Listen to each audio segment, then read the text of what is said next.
Hello everyone, আসসালামু আলাইকুম। কেমন আছেন সবাই? আলহামদুলিল্লাহ, আল্লাহর অসীম রহমতে এবং আপনাদের দোয়া ভালোবাসায় আমি খুবই ভালো আছি। তো আজকে আমি শেয়ার করছি সকাল থেকে না, ঠিক দুপুরের পর থেকে সারাদিন কি রান্না বান্না করলাম, কোথায় গেলাম, কি কাজ করলাম, কি খাওয়া দাওয়া করলাম। তো চলেন দেখে নেই আমি আমার আজকে সারাদিনের সকল কাজকর্ম।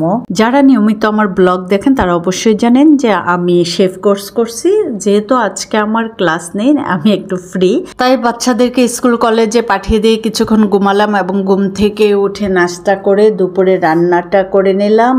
দেশি মুরগি আলু দিয়ে পাতলা ঝোল করে নিয়েছি। যেহেতু প্রচুর গরম ঢাকা শহরে, কাজের ঝোলের তরকারি খেতেই হবে, বেশি কষা খাওয়া যাবে না, এটা শরীরের পক্ষে ক্ষতিকর। আর এখানে ডাটা দিয়ে চিংড়ি মাছ দিয়ে রান্না করেছি, কয়েকটি বরবটিও সঙ্গে দিয়েছি, আর ডাল করেছি, সাদা ভাত করেছি, আর আরও একটি তরকারি রয়েছে ছোট মাছের। সেই মুহূর্তে স্পন্দনের আব্বু অফিস থেকে আসছে, সে সাধারণত আসে না, আজকে যেহেতু আসছে আবারও বের হবে, কাজে তাকে খাবারটা টেবিলে সার্ভ করে দিয়ে ওইদিকে, এটা একমাত্র আমার তরকারি, আমি একাই খাই আমার বাসায়। ছোট মাছ ওরা সাধারণত খায় না, মাঝে মধ্যে ইচ্ছে হলে স্মিতা এবং ওর বাবা একটু খাবে, স্পন্দন তো প্রশ্নই আসে না। তো এটি ধুন্দুল বলি আমরা, আপনারা কি বলেন জানি না। তো ধুন্দুল দিয়ে ছোট মাছ মেখে একদম মাখা করে নিব। তো এটা বসিয়ে দিচ্ছি, এটা কিন্তু খুবই টেস্টি একটি তরকারি। বসিয়ে দিয়ে ওইদিকে স্পন্দন আব্বু আসার সময় খাসির মাংস নিয়ে আসছে। এই মাংসটা দিয়ে কাল পরশু যে কোনো দিন সময় পাবো সেদিনে আবার প্র্যাকটিস করব, মানে আইসিআই যে আমি ক্লাসগুলি করি সেগুলি বাসায় এসে প্র্যাকটিস করতে হয়, না হয় আসলে মনেও থাকে না, প্লাস কি ভুল হলো না হলো সেটা আসলে ধরা পড়ে না, স্বাদের হেরফেরও হতে পারে, সেজন্য আমাদেরকে অনেক প্র্যাকটিস করতে হয় বাসায়। তো সেজন্যই মাংসটা আনা। তো এখন যে সাইজ আছে এই সাইজই রাখবো, আর ছোট করব না, যখন রেসিপি করব সেই অনুযায়ী করব।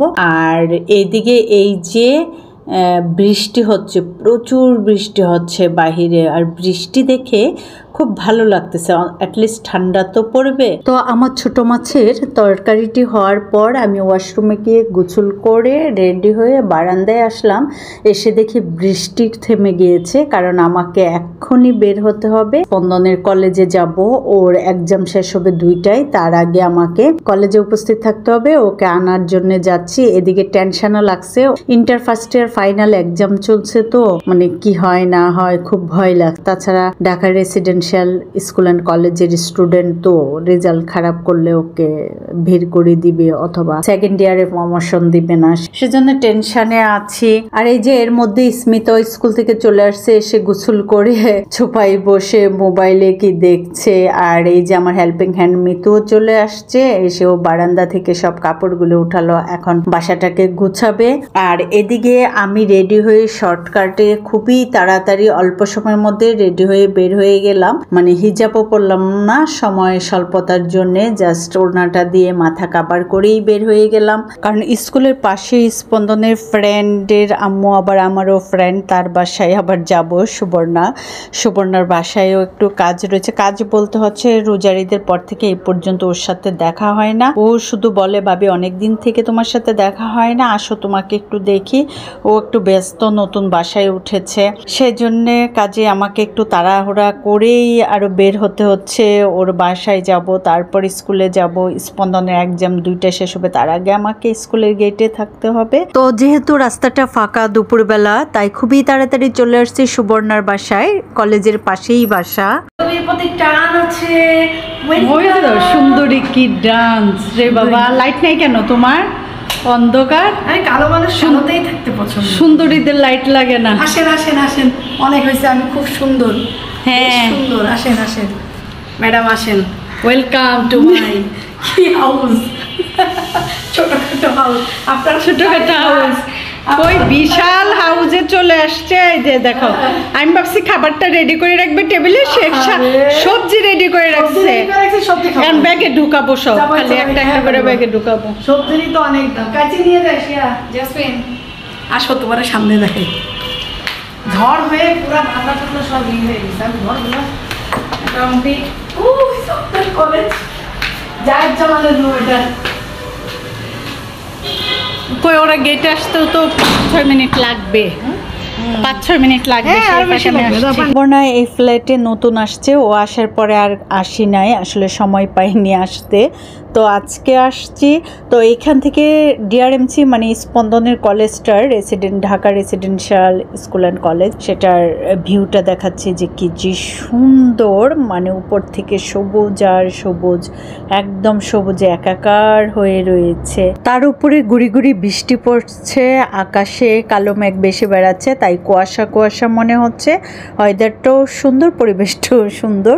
তো এই তো সুবর্ণা যেহেতু আসছি কয়েকদিন হয়েছে, এখনো বাসাটা ভালো করে গুছাতে পারিনি, তার মধ্যেই শর্টকাটে একটু ভিডিও করছে। ও সবসময় টিপটাপ গোছানো থাকে, যার জন্যে তার বাসাটা খুবই সুন্দর করে গোছানো। আমি অন্য একদিন আপনাদেরকে ফাইনালি ও একটু গুছগাছ করে নেক, তারপর ওর বাসাটা ভিডিও করে আপনাদেরকে দেখাবো।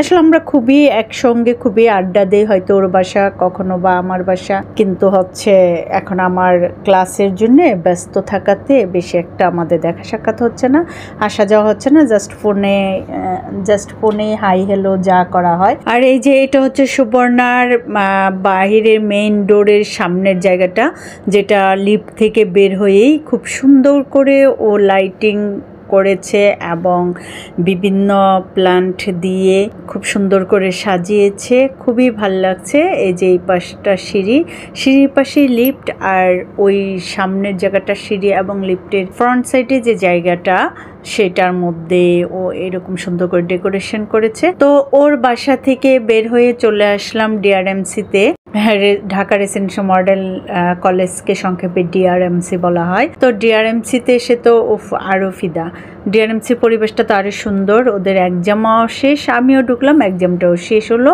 ওরা এক এক করে সবাই আসছে। এই যে এইদিকে হচ্ছে টিচারদের কোয়ার্টার, ভাইস প্রিন্সিপালের কোয়ার্টার। পরিবেশটা দেখেন কত সুন্দর, আমার অনেক ভিডিওতে দেখানো আছে।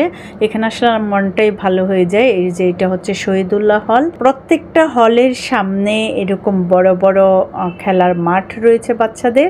আর এই জায়গাটা দিয়ে সোজা গেলে ক্যান্টিন, যেহেতু সময় খুবই কম তাই আমি আর আপনাদেরকে ক্যান্টিন পর্যন্ত নিয়ে গেলাম না। তো এরই মধ্যে স্পন্দন চলে আসায় স্পন্দনকে নিয়ে একটি রিক্সা নিয়ে চলে আসলাম বাসায়।